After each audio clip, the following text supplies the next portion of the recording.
Today's a special day because today is my last baby's birthday. Victoria turns 12 today. So in her honor, I thought I'd tell you her birth story and how everything happened. A little bit of a background. I got married in my late 20s. My first baby didn't come until I was 32, I think. I lost a baby before that.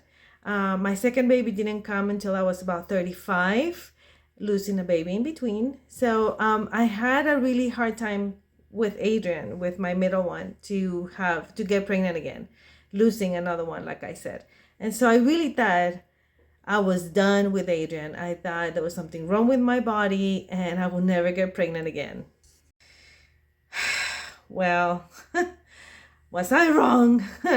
When Adrian was turning 1 year old, I found out I was pregnant again. Now, to be completely honest, I was really scared. I was scared for several reasons. First, I was already 37. I was 30. No, I was almost 37 when I found out.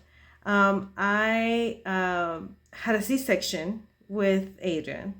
I had already had 2 miscarriages before, and I was just terrified. I had a baby already, like Adrian was just turning when he was still a baby. I was terrified of another pregnancy. Having said that, abortion was never ever in the plate, never in the plans or nothing. Like that was not even in my thoughts, or I never considered terminating the pregnancy. I was just scared. I remember sitting by a window at the house that we used to live in that moment, it was about a week after I found out I was pregnant, that I felt an immense and intense love for the baby that was coming.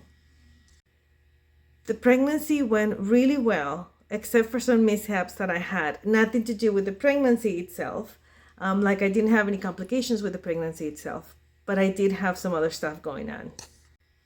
When I was about 14 weeks pregnant, I was involved into a very bad car accident. A kid ran a red light, hitting me in the passenger side, making me spin.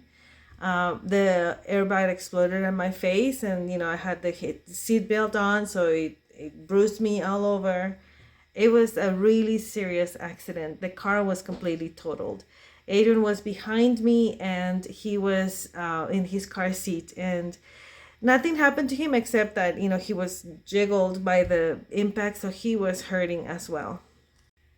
That accident had no effect on this baby. Like the pregnancy continued fine without a problem.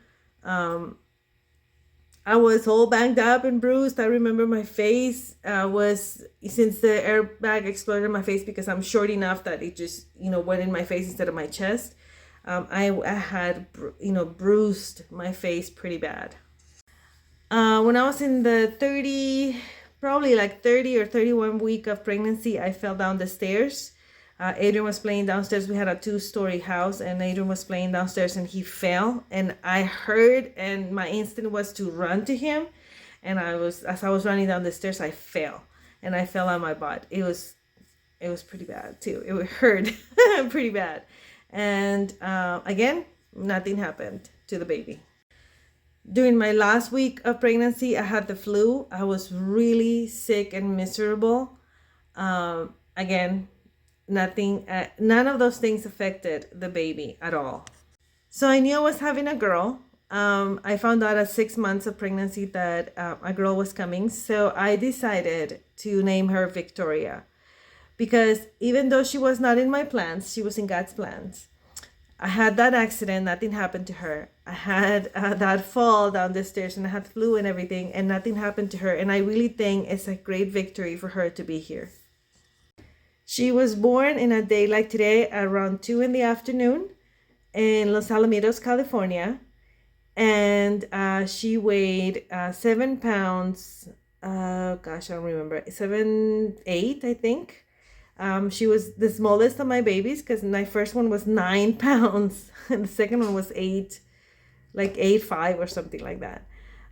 Victoria was born via C-section, because I had previous C-sections, and she was born very healthy and with a great, great set of lungs. That girl could cry.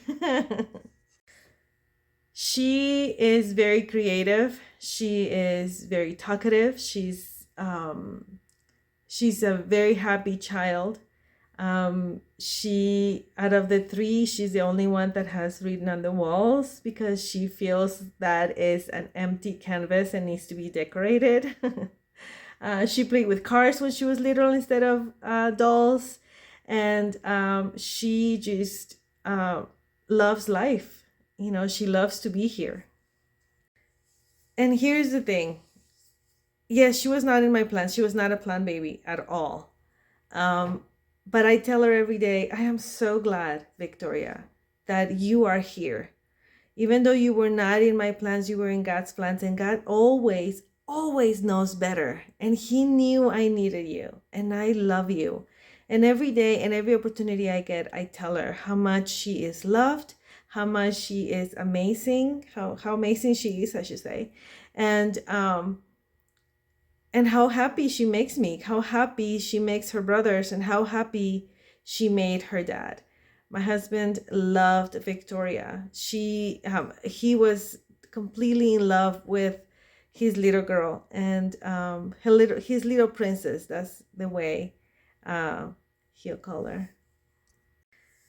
So here's a takeaway: speak life to your children. Even if they were not in your plans and you had those children, they are precious. They are an amazing gift from God. And speak life to them. Tell them how much you love them. Even if you repeat yourself 1,000 times during the day, it doesn't matter. They need to know, and they will remember how much you love them. Happy birthday, Victoria.